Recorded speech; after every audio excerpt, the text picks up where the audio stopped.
I want to tell you something that may sound crazy. Some of the smartest people that I've ever worked with in tech, some of the smartest students that I've ever had, some of the smartest individuals are the same people who keep failing certification exams. And it's not because they're lazy. It's not because they stupid. It's not because they didn't study hard. It's not because they're not capable. A lot of times it's because they're following a roadmap, a strategy, guidance that almost, nobody really wins by using, right? And that's one of the biggest things that a lot of people don't talk about. If you ask almost anybody, what should I do? Where should I start? About certifications, a lot of them have the same advice. And a lot of them have the same outcome, which is going to be failing a damn exam, which is what you don't want to do. So right now, I'm going to break down exactly why super smart people seem to still fail tech certifications and exactly what you need to do differently to not be in the same boat. I'm Rob, a former U.S. Army Staff Sergeant, and now I help people just like you pass tech certifications fast as fuck. And I also help military members and active military members and their spouses get tech certification training and the actual certifications with no out-of-pocket costs. So I want to tell you a story, right? Names won't be disclosed. I'll just make up a name, right? Let's call him Marcus, right? Marcus. So Marcus was super smart, super smart. You give him a task, he would be able to figure it out. Pretty much stuff came to him and stuck to him pretty good and pretty quickly. He had a degree. He was disciplined. He was motivated, all that. He was the type of person that if you looked on paper, it was like, okay, yeah, this guy's gonna pass A+ with no problem. This is gonna be nothing for him. So he did what most people do, what most smart people do, right? He bought a course that everybody recommended. He grabbed a book that everybody recommended. And he started watching the same videos that everybody else watches on YouTube after work every single night. And for a little while, he felt good. He had all types of notebooks full of notes. His confidence was high. Everything just felt like he was progressing. It felt like, okay, I'm doing it, man. I'm really doing it, right? Those days turned into weeks. Those weeks turned into months. So 6 months after he started, he decided to schedule his exam, right? And he walked into the testing center confident, chest out, and he sat down. He took the test and he failed. And not by just a little bit. He failed by a whole hell of a lot. Like it was like hopeless. Like whoa, wait a minute. The passing score, he was nowhere near that. And he kind of knew he failed after about 10 or 15 questions because the questions he just was like, okay, this is not what I was studying. This is not what I expected. What the hell is this? So here's where it gets just a little interesting. So it ain't like he slacked off, right? He was literally studying every day for 6 months straight. He didn't quit. He didn't ignore certain things. He tried to, listen to what everybody was saying. He studied. He studied really hard. But this is the part that you and everybody else don't want to admit. Just being smart, right? Y'all, I'm smart. Stuff comes easy to me. That's not enough to pass these certifications. Caveat, side note, A+. If you think A+ is easy, if anybody has told you A+ is easy, they're a goddamn lie, and don't listen to them. And it's not easy. But anyway, if Mr. Smarty Pants, that's not going to be enough. Most of the time, the smart people are the ones that get, surprised. Being smart is great. Being smart is wonderful, so on and so forth. But a lot of times, you being so goddamn smart is the reason that you fail. Let me explain, man. It's a few traps, 4 major ones to be exact, that I see over and over and over again. And if you're listening like you should have been, you might, recognize a few of them that you're doing, right? Or done before, or recognize it in other people. Trap number 1 is being too passive when you're studying, right? Smart people love understanding. They love watching. They love reading. So they spend most of their time watching videos, reading textbook, and got a highlighter, and the whole goddamn book is highlighted. And that feels like productivity, right? But here's the truth, man. It's a science to this whole learning thing. This is actually backed by science. Recognition is not recall, right?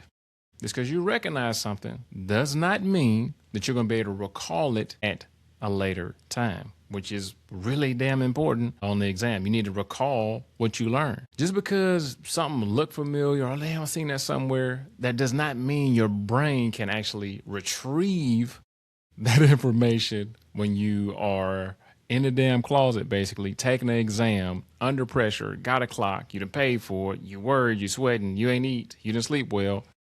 CompTIA exams are not a recognition test. You got to be able to recall and apply.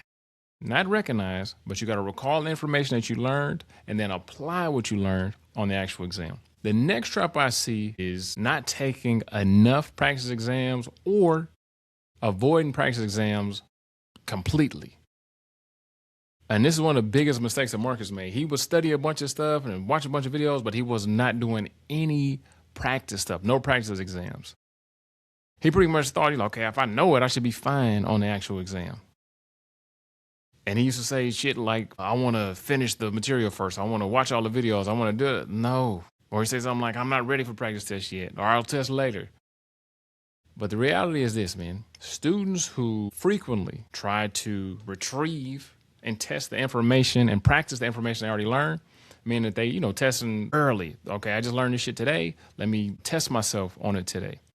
They consistently outperform students who only review the material. Just reviewing the material over and over again instead of actually testing yourself on the material. And this is, supported by decades and decades and decades of cognitive science research, right? And something called the testing effect. If you just trying to look at the material, study the material, review the material, but you don't test yourself, test your brain, test your recall, it's not going to be good for you, man.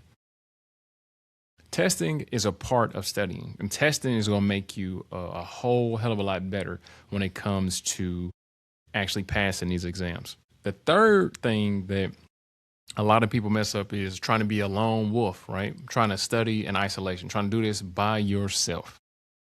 You can be smart, you can be disciplined, but this should not be a solo journey. Because if you're doing it solo, you can't point out your blind spots. You got no accountability, no structure, no feedback loop so you can know what the hell you actually suck at, right? In the real world, what I've seen work for thousands and thousands of students is people who pass consistently have a few different things. They have a structured plan, right? They have external pressure, whether it's from friends, family, a support group, or something like that. They have a way to actually track their progress, and just a community. That's one of the biggest damn things. A community of people who have, one, either done what you're trying to do, or two, are trying to do what you're trying to do, right? So, because those are the only people that's going to understand. Your friends and your family, because, oh yeah, just go study. Like, man, it's some of the hardest shit I ever did. They'll never understand, right?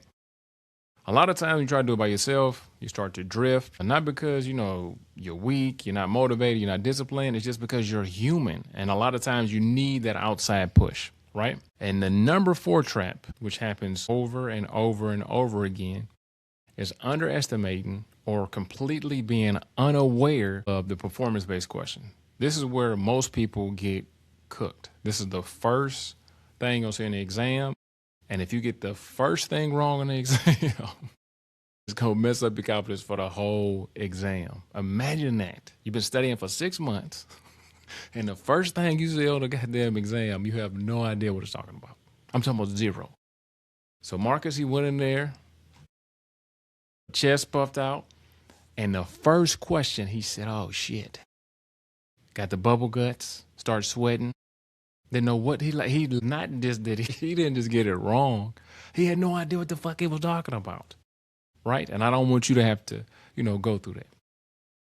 So on A plus, Net plus, Security plus, pretty much all CompTIA exams, it's going to include some type of performance-based question, meaning that you have to do something, not just a question and then answers. It's, okay, this is broke. How do you fix it? Right? So it may be on applications, it may be some troubleshooting stuff, and it just shows that you actually can do the job in the real world, right? Not just definitions, because Marcus, he knew that. He knew the terms and all that type of shit.